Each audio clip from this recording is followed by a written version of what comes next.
Bahwa uh, fenomena komunikasi verbal kadangkala dilengkapi oleh fenomena komunikasi non-verbal, sehingga kelihatannya nanti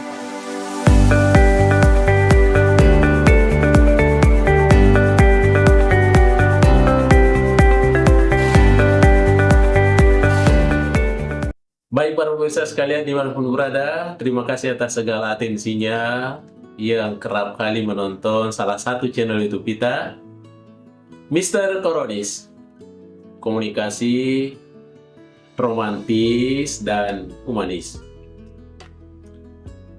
Baik para pemirsa sekalian dimanapun berada, apakah ketika kita mungkin lagi di dalam pekerjaan menyelesaikan sesuatu, atau kita lagi santai-santai bersama keluarga, dan boleh jadi juga tentunya ada sementara menikmati hidangan ya yang sudah siap di atas meja, menghiasi minuman-minuman dengan makanan dan lain sebagainya.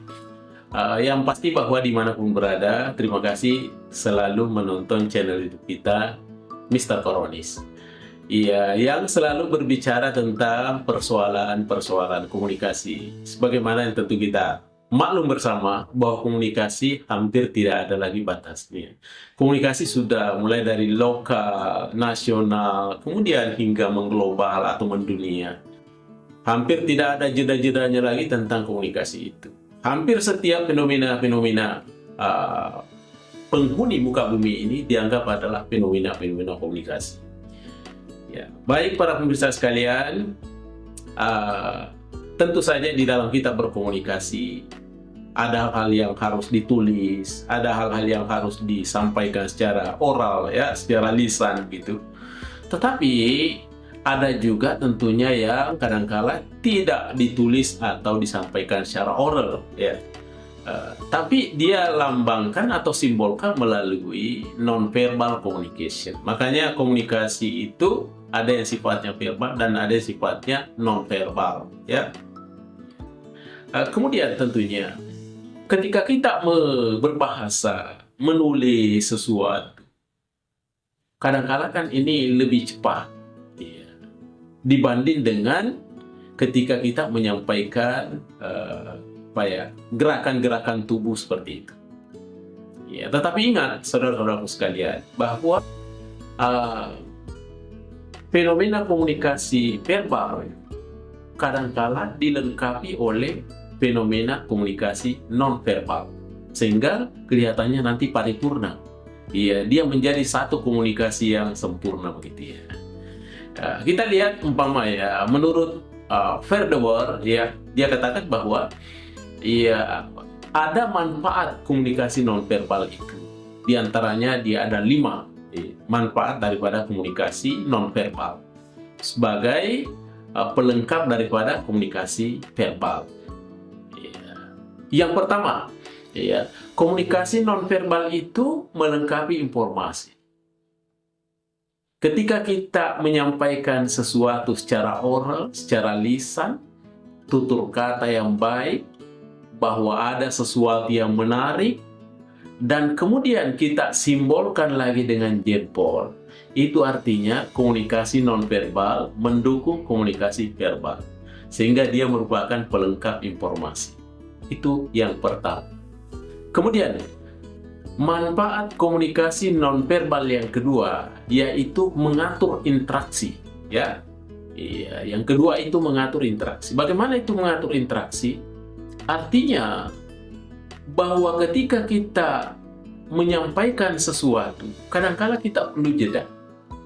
Ya. Maka dengan jeda itulah dimasukkanlah atau diinjeksilah dengan komunikasi yang sifatnya non-verbal.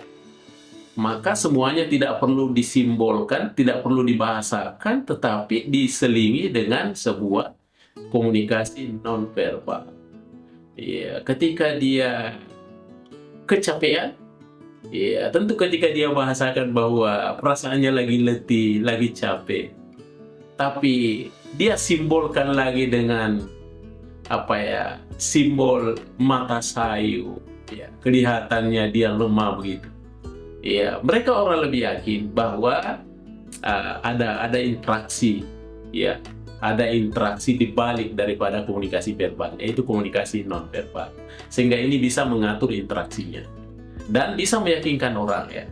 Itu yang kedua. Kemudian yang ketiga, komunikasi nonverbal itu manfaatnya mengekspresikan atau bisa juga menyembunyikan emosi dan perasaan.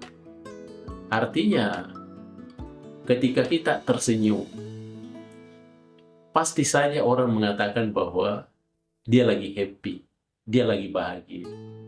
Walaupun sesungguhnya ada hal-hal yang sifatnya tidak membahagiakan, tapi kita tidak bahasakan itu, hanya kita simbolkan dengan komunikasi nonverbal, sehingga orang menarik sebuah konklusi bahwa dia dalam keadaan happy, dalam keadaan nyaman. Buktinya dia tersenyum-senyum saja.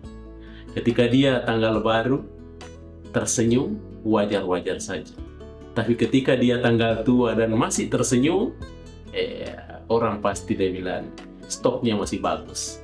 Itu yang ketiga, menyembunyikan emosi dan perasaan. Kemudian keempat, manfaat komunikasi nonverbal adalah menyajikan sebuah citra. Apa itu citra? Citra adalah membangun sebuah image yang baik. Jadi tidak selamanya itu diam adalah emas, tapi orang boleh menyampaikan sesuatu dalam kondisi tertentu. Tapi dalam situasi tertentu, kita bisa terdiam, tapi hanya bisa menyimbolkan komunikasi nonverbal. Pada saat diperlukan bahwa diammu itu adalah emas, maka kita harus diam.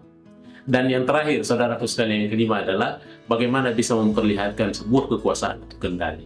Artinya, ketika orang tua di depan anaknya tidak perlu berbicara banyak, tapi dia bisa membuat kedipan matanya atau ada kode-kode tertentu sehingga anaknya tidak boleh lewat begitu saja. Dia harus mapatabe, dia harus permisi kalau lewat. Hanya dikode-kode oleh orang tuanya. Ini adalah bagian dari memperlihatkan sebuah kekuasaan dan kendali. Sehingga dengan demikian tentunya manfaat komunikasi nonverbal sangat besar untuk melengkapi komunikasi verbal.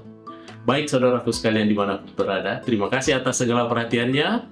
Mr. Koronis mengundurkan diri. Assalamualaikum warahmatullahi wabarakatuh. Mr. Koronis, ya!